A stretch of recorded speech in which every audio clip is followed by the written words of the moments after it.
I think one of the best ways to build wealth is to play conservative and take advantage of opportunities with massive upside. And be very careful about eliminating the downside loss. So, for instance, Aaron Rodgers, when he gets a free play, chucks it deep. The worst case scenario is 5 yards in advance. Okay. The best case scenario is potentially a touchdown and an amazing play.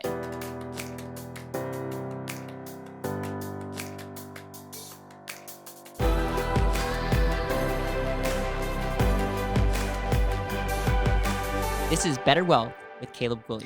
Hey everyone, welcome back to another episode of the Better Wealth podcast. In today's episode, I'm going to talk about my love for the Greenback Packers, why I think Aaron Rodgers is the greatest quarterback of all time, and what we can learn, especially from Aaron Rodgers' ability to make plays happen, what I'm going to call the free play, what we can learn as it relates to investors, as it relates to people that want to take advantage of opportunity and ultimately live more intentionally. So Green Bay Packers are having a great season. Okay. They're doing well. Aaron Rodgers is an incredible quarterback. And I think from a talent perspective is just amazing. He just makes plays happen. As a Green Bay fan, I would much rather be down and have the ball with 2 minutes to go if he's at the quarterback than the reverse. It's just been fun. I've been spoiled because before him, there was a Brett Favre. And actually Brett Favre was a great player.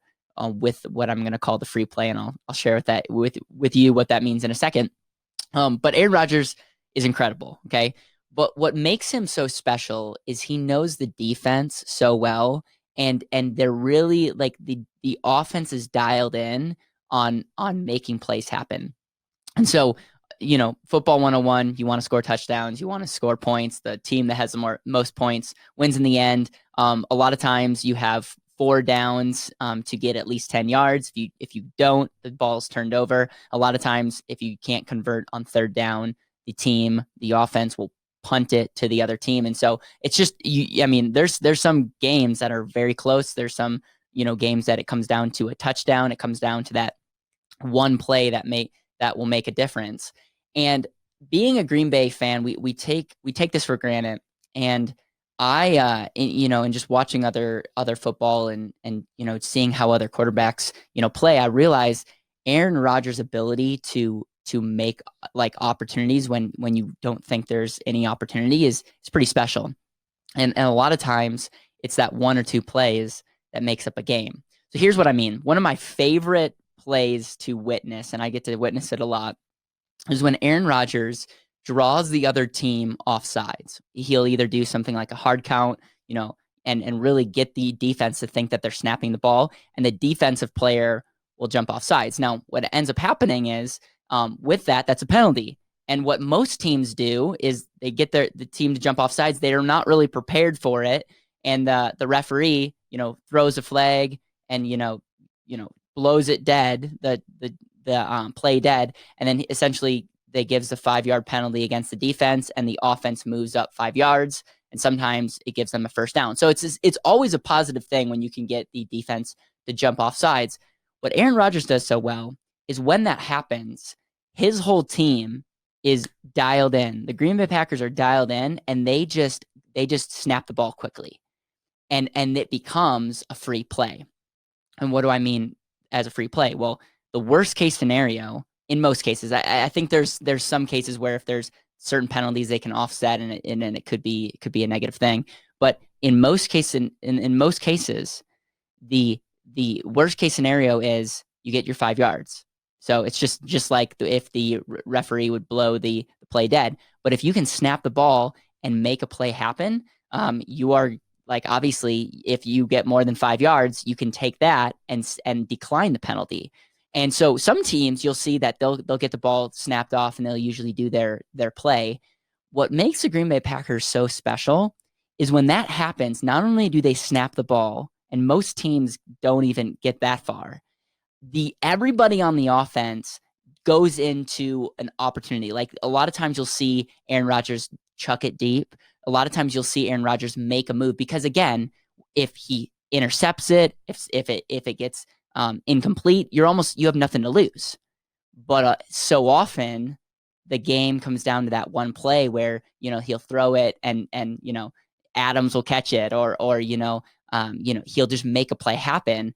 And a lot of times, like those are like so fun because it's a free play. How does this make sense? Why should you care, and what can we learn about it as it relates to wealth? Well, just think about this from just a money perspective. Are we looking for opportunities? And if an opportunity came, would we be prepared and ready to jump on it? I think there's a couple things here. Number one is, I think one of the best ways to build wealth is to play conservative and take advantage of opportunities with massive upside. And be very careful about eliminating the downside loss. So for instance, Aaron Rodgers, when he gets a free play, chucks it deep. The worst case scenario is 5 yards in advance. Okay. The best case scenario is potentially a touchdown and an amazing play. So as investors, do we have a plan that's going to potentially be just a foundational, we're good, but are we looking, number one, for opportunities? And there's one thing to find opportunities. I meet a lot of people that are like, yeah, I had that idea, or yes, I saw that opportunity. They get really excited, but then they don't have the ability to act. They don't have the ability to make that deal, that investment, that opportunity happen. The reason I'm making this podcast is as I watch football, and as I'm like ultra aware about opportunities, and as I'm like teaching people about the end asset, one of the things that I talk about is, once you cover your bases, once you get your emergency fund dialed in, everything else for me is an opportunity. And I call it our opportunity fund. And we teach our clients to really be thinking about it from an opportunity standpoint. And no, there's nothing wrong about having all your money invested. And if that's what you want to do, great. As an entrepreneur, as a business owner, I can't help but to look for opportunities. And I want to be like Aaron Rodgers as it relates to looking for opportunities and being able to have a plan for when I see something happen, but not necessarily risk my whole wealth. Not necessarily, like, you want to take calculated risk. So the last thing I want to challenge you on is, why is Aaron Rodgers and the Greenback Packers one of the only teams that does this well? Well, it's because they practice it. They must be intentional about this, because they are one of the few teams that really knows how to capitalize when this happens. And I think it's one thing to be looking for opportunities, and it's another thing and it's also a thing to be ready to take advantage. But then there is something about this specialized knowledge and really being able to capitalize as it relates to your knowledge, as it relates to your ability to be an investor. And it's, it's often said that there's no such thing as a bad investment. There's such a thing as bad investors. And so it's just very much it's not just necessarily the investments problem, it's the person behind that making it. And so I just want to challenge you, as you're watching football, be really, when you see that free play happen, obviously see if your team or witness like how they take advantage of that. But more importantly, just be thinking about how that looks for yourself if you have a financial team behind you.